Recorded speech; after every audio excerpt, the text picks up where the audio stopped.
सांग माने नड़िया चाष करने नड़िया गछ किपरि लगाए ता सठिक प्रणाली विषय आसतु जानिबा। नड़िया गछ लगाइला बेले गोटे गछरु आउ गोटे गछ मध्य दूरता 7 मीटर रखिबे, जहा फल रे गोटे गछर बाहुंगा अन्य गछरे बाजिब नाही और गछ भल वृद्धि हेबो। गछ पोतिबा पई जो गात खोलिबे तार दैर्घ्य 3 फुट, प्रस्थ 3 फुट और उच्चता मध्य 3 फुट रखिबे। गात खोलिबा बेले माटीर उपर परस्थ जो माटी बाहरिबो ताहाको गातर गोटे पटरे और तल माटी को गातर अन्य पार्श्वरे रखिबे। एबे से उपर परस्थ माटी रे गोबर खत को भल भाबरे मिसाई दियंतु और से गोबर खत मिसा माटी को पुनश्च से गात भितरे पुराई दियंतु।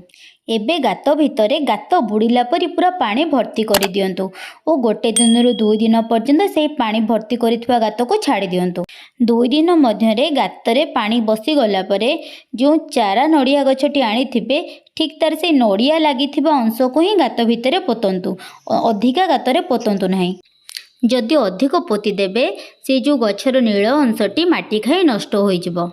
नड़िया चाराटी उई किंबा पोकजोक खाई नष्ट न होबा पई माटी परे ग्रामासिन बा दानादार मिसाइकरी पकाई दियंतु। एमिति करिबा द्वारा गछटी शीघ्र चेर धरे और भल वृद्धि हुए और अधिक परिमाणर अमल हुए।